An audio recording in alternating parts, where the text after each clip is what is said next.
Hello and welcome to Access Chat. I'm really pleased, genuinely really pleased to have Lauren Lebrano with us today. Lauren is the Global Disability Inclusion Leader within the Inclusive Experiences and Technology team, which was previously the DEI team at Amazon. Obviously, we keep talking about Amazon every week because they support Access Chat, so thank you for your support. It's great to have you with us. Yeah. You know, we've been talking offline a lot, not just before this recording, but for months and years beforehand about the work that you're doing with Amazon. But please tell us a bit about yourself, because you've not been at Amazon forever. Tell us a little bit about your journey to Amazon, and then also, you know, about your role and so on, and then we'll move into the conversation. Happy to, and as a longtime listener, it's a little bit of a pinch me moment to be here. And Neil, I know we were talking beforehand. I will tell you, just because Amazon's a sponsor doesn't mean that you can't ask me the hard questions. So hit me up, right? We're here to answer these questions and learn and grow. I've been with Amazon for about 15 months. Came in really to start to bring some consistency and scale to our disability inclusion efforts within our DE&I team, which again, as you noted, we call Inclusive Experiences in Technology. I have the absolute pleasure and honor of working underneath Candy Castleberry and the org that she is setting up at Amazon, which I have already seen the impact of her work and her leadership, and I think we're just getting started. But my background, I came to this really worked for many years with significantly disabled veterans. Really started down a path. I was working for the government. I didn't love my job. I found government to be a little bit contentious and wasn't really driving towards the impact that I was hoping to see. That was in the early aughts, so 2003, 2004, and really thought that what we were seeing happening in our military and veteran community deserved long-term attention. So from there, went to work for the American Red Cross, working in military hospitals across the U.S. and overseas. Went to work for Wounded Warrior Project, developing programs to honor and empower the most critically wounded. I was based out of Landstuhl, Germany, so where all the wounded, ill, and injured for the U.S. were flown, working with their family members, caregivers, and also the medical community, which just saw the worst of the worst. And when you see what people can do to each other, it sticks with you. So developing resiliency programs for them, making sure that they had the support systems. Ran workforce development at Paralyzed Veterans of America, which is a vocational rehabilitation program. Just adored that work. It was so engaging. And again, there we tended to work with a lot of veterans who were not service connected and had significant disabilities. So perhaps they were paralyzed in a car accident or a fall, or had another disability that was really presenting as a challenge. To finding meaningful employment and finding that community and connectivity that we know comes with work. Even if it's volunteer work, we don't ever want to discount that, because what we want to do is we wanted to do was prevent isolation. So very lucky to be at Amazon. It's a little bit of a jump, in case you can't tell from some of those other orgs where they were somewhat small. And I would say my deer in headlight probably the first 12 months as I tried to figure out how to work within a 1.5 million employee organization that's global. But I'm excited about the work. And I will tell you, I think that we have just incredible opportunity, not just for our employees and our customers, but to change how disability is perceived and how we work with the disability community, how we lift them up globally. And other companies and other parts of the world, wherever disabled people are. Yeah. Deborah, I think you have a question.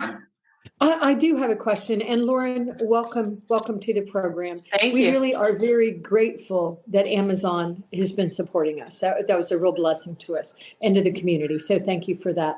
But I also want to say, as a fellow American, that we talked about it before we went on air, but I don't know how we would have fared in the United States, just speaking from my own experience during the pandemic, if we didn't have Amazon. And Mhm. so we like in the United States to criticize Amazon. We Mhm. love Amazon and we hate Amazon. It's just very interesting. But I remember because I've had the pleasure of working with Amazon as a vendor, somebody said, "Well, everybody, our customers love us." And I said, "I know, I'm one of your customers. I've loved Amazon for so many years. I do all my shopping on it. I really do. Mhm. I do all my shopping on Amazon."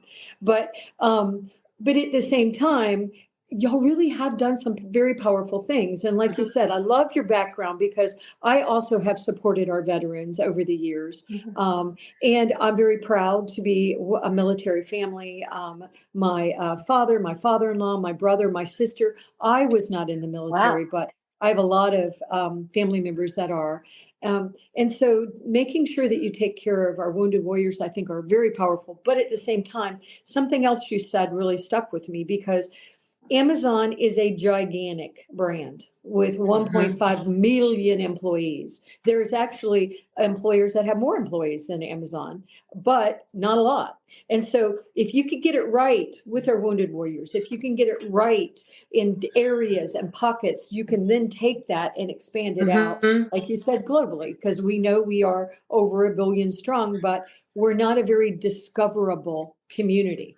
So I appreciate, first of all, everything Amazon's doing. We've known about Candy's work when she was with Twitter. I think that Amazon was lucky to get someone as talented as Candy. So kudos to them Yeah. also. But it is a huge, huge undertaking. And I just wonder, how can the community help you, Lauren, do your Yeah. job? Especially at a time when no matter what y'all do, you're going to be attacked, whether it's good or bad, you're Sure. going to be attacked and it's going to be a vicious attack. I mean, just because of the state of the affairs. So I'm glad that you're on the program so we can start Yeah. talking about what you're doing. But I still find that a lot of people, including me, don't really understand a lot of the impact that you're actually having. So I was just Yeah. wondering if you could talk a little bit about it, but also think about maybe through the interview, how do we help you as a community? Okay. No, I love that. So first thing I will tell you, Amazon has guided all employees, the organization. We make decisions according to our leadership principles. I mean, you can find them online. And within those leadership principles, we talk about customer obsession. It's foundational for us. And we also really focus on the fact that we are successful and we have scaled. And that really brings broad responsibility. It means that we have to think about the impact of what we're doing and how we're doing it. So for me, in my role, one of the things that I want to do is make sure, one, I'm open to feedback. I'm open to ideas. I have people who find me on LinkedIn and raise concerns, and the good and the bad. And we want to hear those things because that's how we iterate.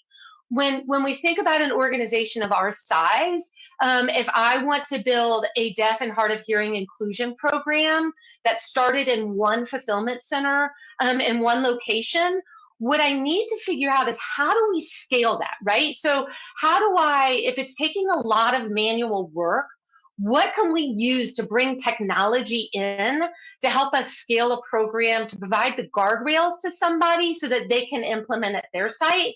And what I really want people to do is have that ownership of taking a program and implementing it and not needing my approval, not needing my oversight, but knowing that I'm here to consult should they have questions. But it really comes down to getting people some parameters so that they can innovate with what's going to work best. I mean, Richmond's going to be different than Cork.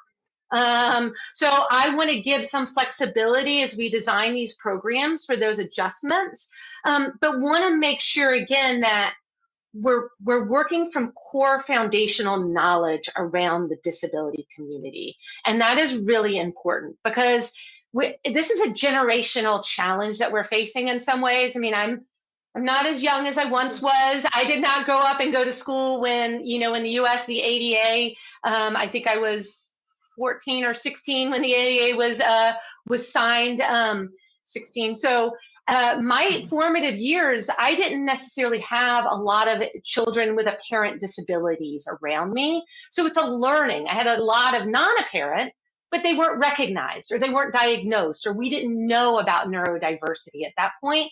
So what part of my job is to make sure that we're spreading information, we're educating, we're providing resources to our managers, to our other employees, so that they understand what consistency looks like, and then we can scale. So that's part of the challenge. I mean, I can empower Amazon's disability community, but what I really want to do with great partners that I have is talk to our managers and educate our managers, because that's where we're going to really see the most impactful change, is when they understand more. So that's been my approach in my 15 months here. Developed some resources for them. They're all internal, but that's where I'm going. We're redoing some educational courses. Again, a Pan-Amazon Disability Fundamentals course, where we're taking an off-the-shelf course and making it Amazonian, because the knowledge was there, but I need it to resonate. So yeah. Does that answer some of your questions? And I'm happy to talk all day long about our successes. But I will say, when you have incredible success in some areas, it brings spotlight and attention. It's never okay to have one employee having a bad experience, but it's also really hard to prevent that if people aren't going to tell me about it. And I need to set in place so that I'm not dealing with one employee at a time, but again, bringing the consistency and scale. Neil? So Yeah.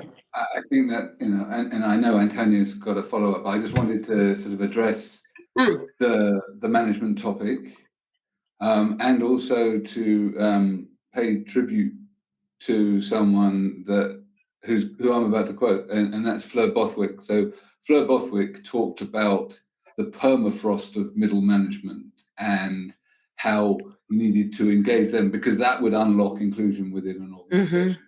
Now, unfortunately, Fleur recently died suddenly, and so just wish to publicly pay tribute to Fleur and her contribution to the disability community, and former guest here.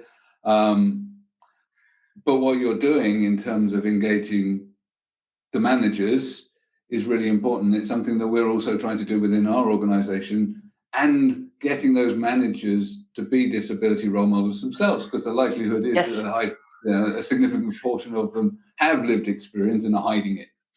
That's right. And it's when they start feeling comfortable talking about their own experience of disability that you have that rapid growth in confidence of others, that they're safe enough to talk about their experience. So it's a sort of snowball effect in terms of doing that. So I fully agree with you that engaging the management is a really important thing. I know you work with grassroots as well, clearly. Yeah. There's a huge amount of grassroots at Amazon, given your size. But it's that multi-pronged approach to engagement that really helps you do that stuff at scale. So congratulations on that. Absolutely. We'll see. We'll see what happens. All right. So I have two questions. Amazon has successfully scaled business in different areas, digital, consumer. You are able to scale quite successfully in those areas. How can you use that experience also to scale within accessibility? Because sometimes we see organizations talking about diversity, disability, accessibility from a very central space. And then you have employees somewhere around the world. Oh, that's really nice that is taking place in our head office. But here in my corner of the world, nothing really happens. So how can we scale it? Yeah. So a couple of thoughts on that. First, Antonio, it's a great question. What I will tell you is one of the things that's foundational to us that comes with our customer obsession is that listening. We start everything by listening. We give our internal employees who have disabilities a seat at the table, so that they can advise us. It's one of the reasons that our devices and services, and I won't say her name because she's sitting on my desk right now, but it's one of the reasons that our Echo devices and things like that are so accessible, and not just accessible, but are providing services that empower the disability community. We're doing things like, how can we use these voice assistants to understand people whose voices may not be traditional, right? May not sound like ours do on this call. Maybe they have a speech impairment or something like that. How can we make sure that these devices work for them, because they will empower them? So we always make sure that we're giving our employees with disabilities that seat at the table, so that we can introduce our best practice solutions and launch innovations. And that's part of what I do.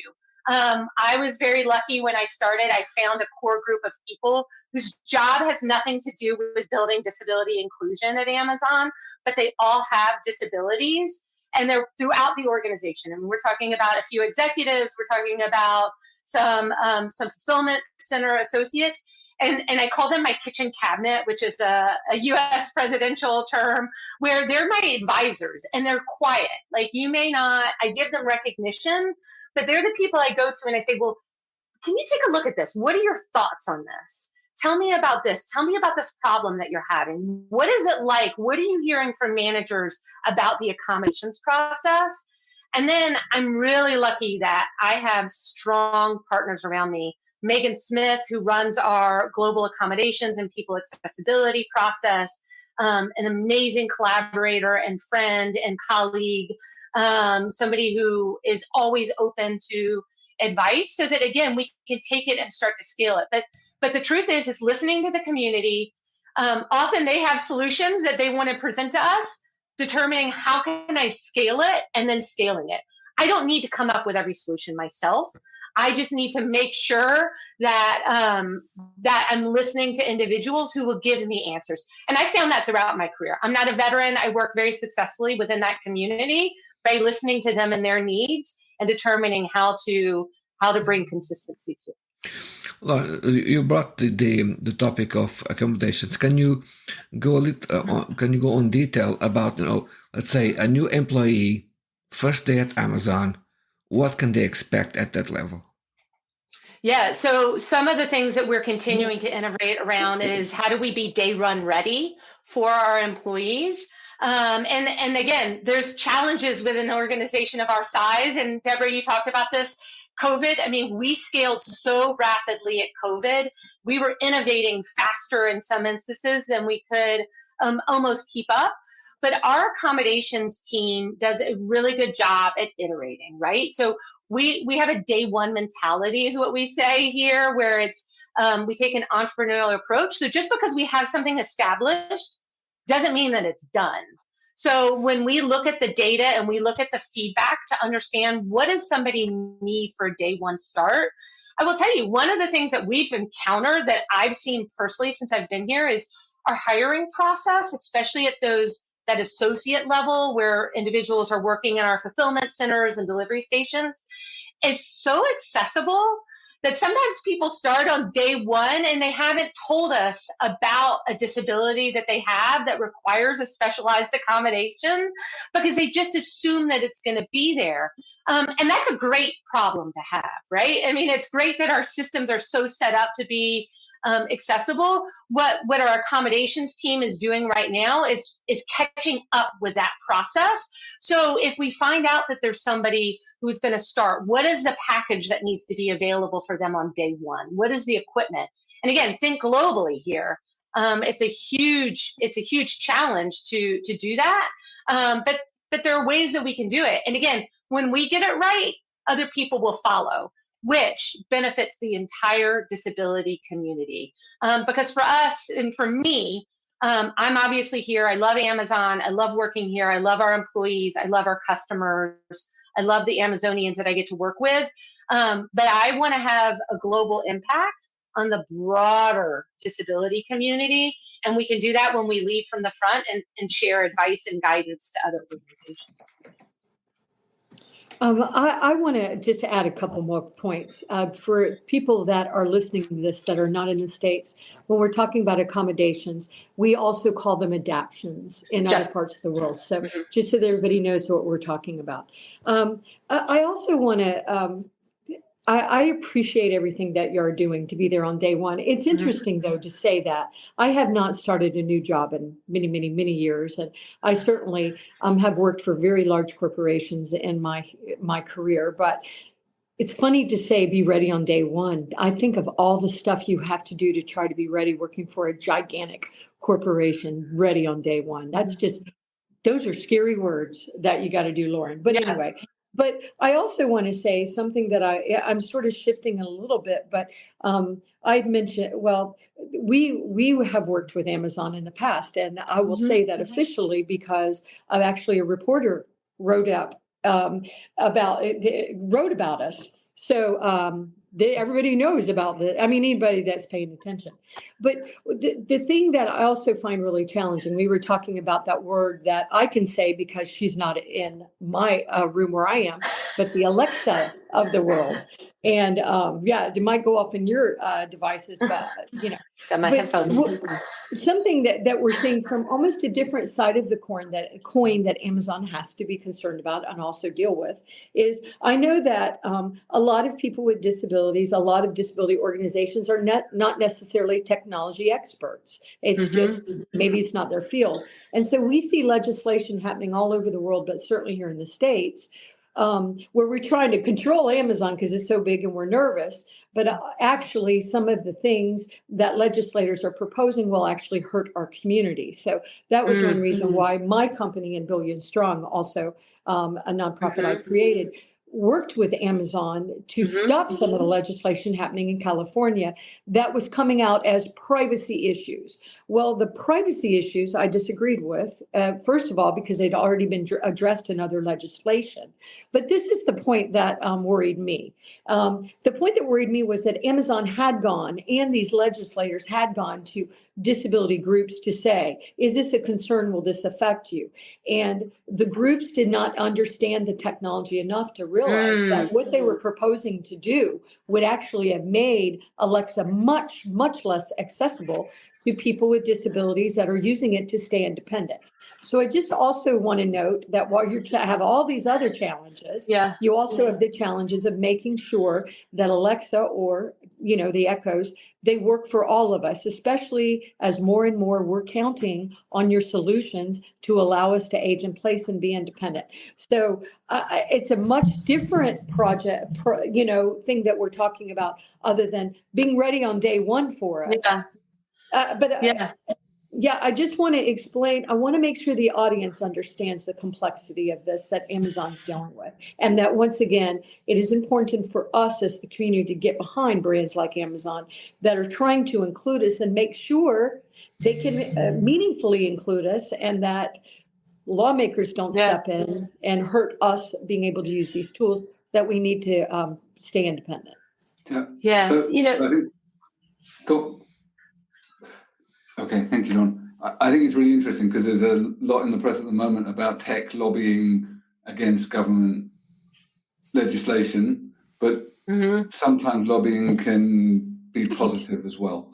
I know that we talked offline, and there's a topic I'd like to cover before we hit the buffers on our timing. And that was around benchmarking your engagement with various different disability organizations. So tell us about how you address the fact that Amazon scores 100% in the Disability Equality Index.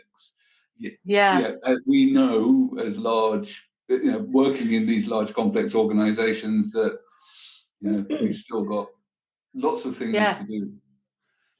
That's a great question. And we have strong partnerships with a number of organizations. And Deborah, to your point, we do partner with a lot of nonprofits to make sure that when we're building our devices and services, that they're not just accessible, but again, serving a need for the community.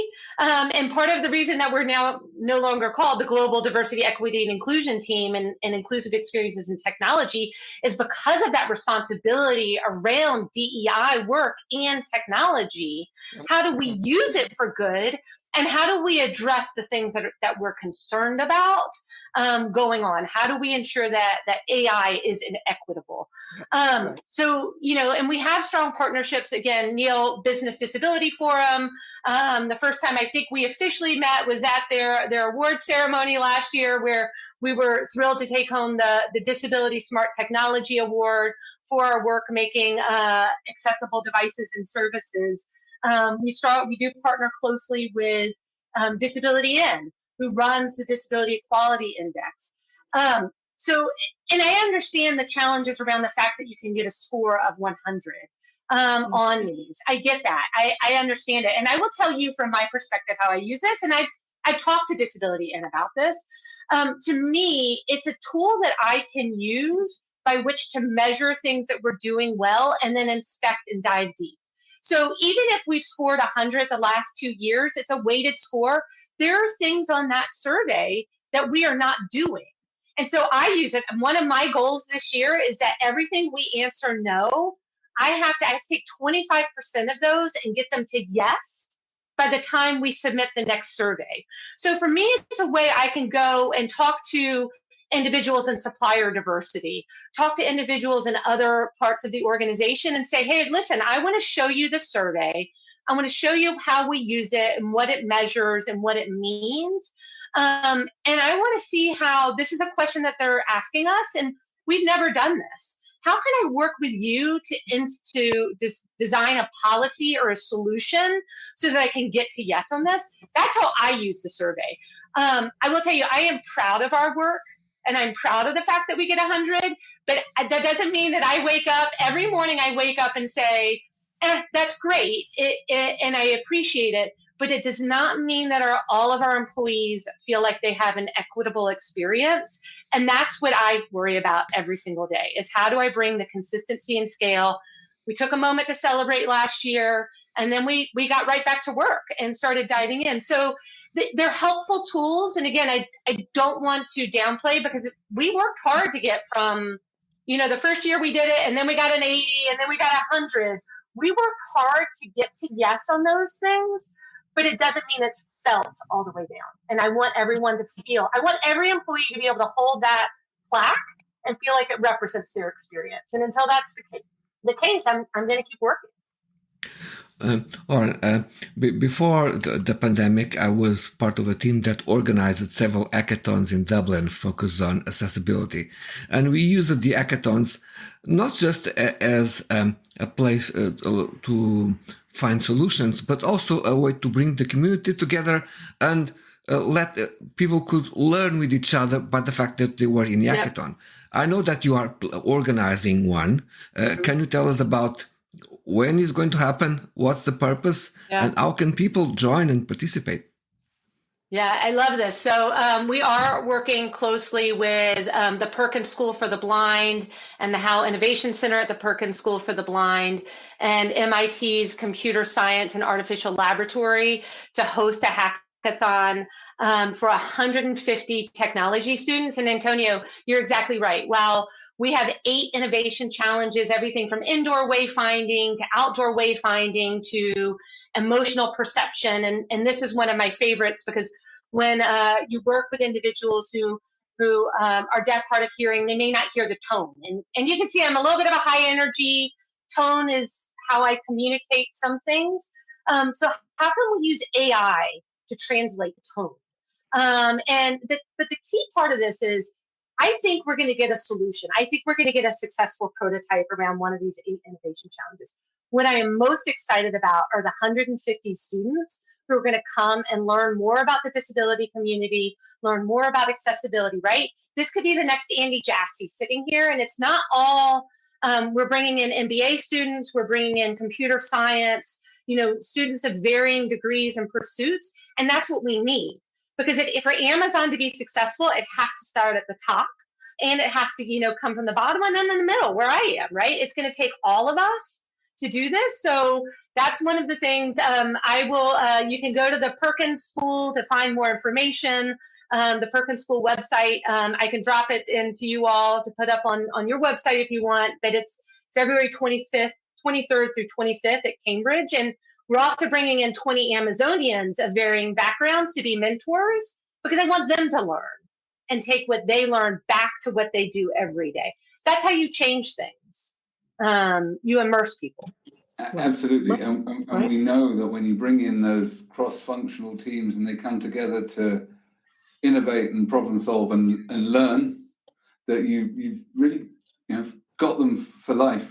Because once they've understood, you've got that passion and you grow that community. We've hit the buffers on our half hour. So it goes by fast. Good excuse for us to get you back again. So it's been a great pleasure. So it remains for me to say thank you to our friends Amazon and MyClearText for keeping us on air, keeping us captioned, and we really look forward to continuing the conversation on social media. Thank you very much, Lauren. Yeah. Thank you. Appreciate the time.